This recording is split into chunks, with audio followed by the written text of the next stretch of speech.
Good day everyone, my name is Gabriel Oliva from SN1D. So for today's video, I will be performing a return demonstration regarding the Glasgow Coma Scale.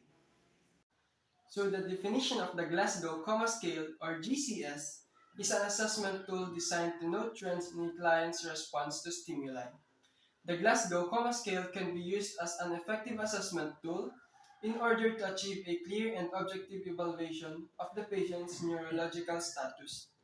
The Glasgow Coma Scale is a standardized scoring system used to assess level of consciousness in a patient. The purposes of the Glasgow Coma Scale is to monitor level of consciousness in any patient who has altered sensorium, and to monitor patient with suspected or confirmed brain injury.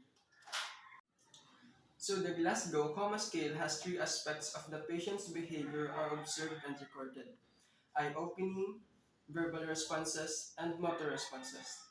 To a verbal command or painful stimulus, these assessments are further subdivided into different levels of response. There are three special considerations when performing the Glasgow Coma Scale. First, there are multiple limitations that can alter the score and not provide an accurate picture of the patient's brain injury. Second, consideration is made for those with tracheostomy and endotracheal breathing tubes. And the last one, assess for presence of injury, edema prior to stimulation.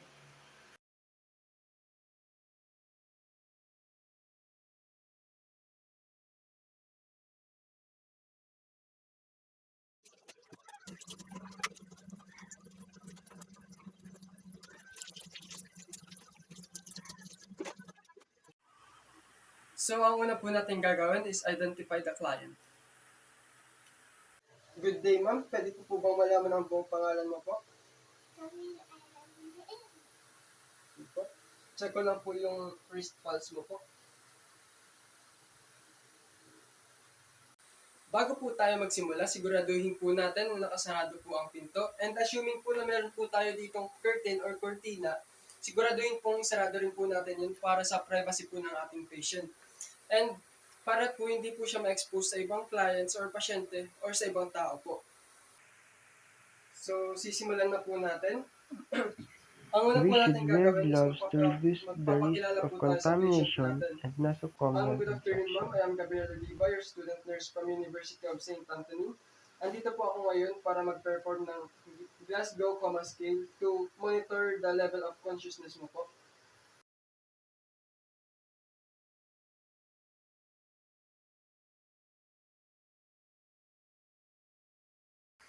I-position po natin ang patient natin or client natin para naman po ma-feel po nila na komportable sila habang ginagawa po natin ang procedure. Ma'am, ano ko lang po kayo para komportable po kayo habang ginagawa po yung procedure.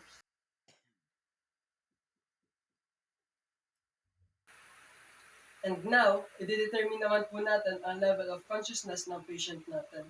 If the patient's eye opens spontaneously, the score is 4. But if the patient's eye don't open spontaneously, talk to the patient. Ma'am, kamusta naman po yung nararamdaman mo po? Okay lang.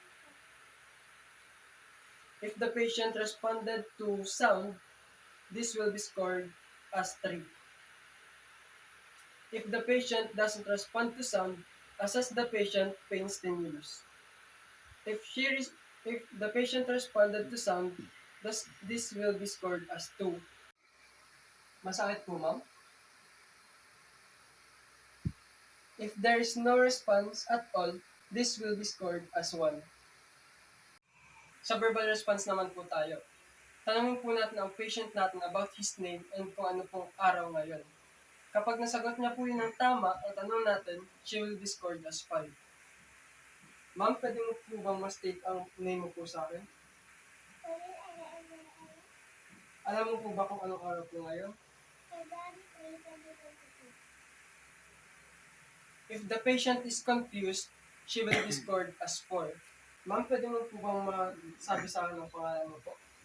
Ako si...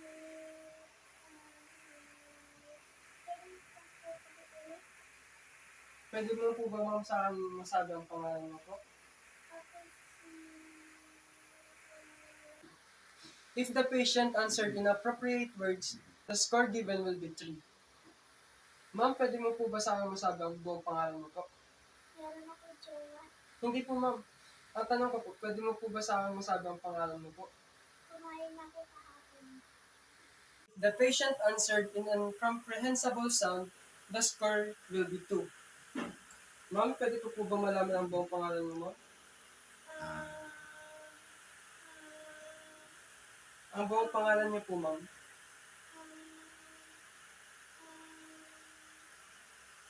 And if the patient is no response at all, the score is 1.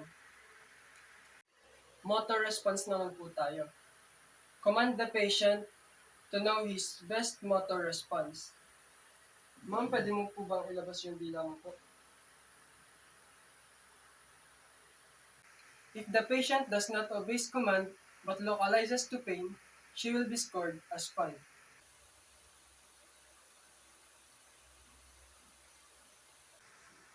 If the patient does not obey command, does not localizes to pain, but withdraws to pain, she will be scored as 4.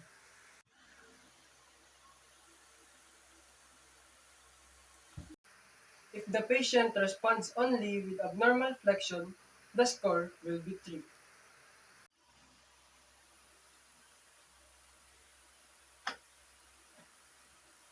If the patient responds with abnormal extension, the score will be 2.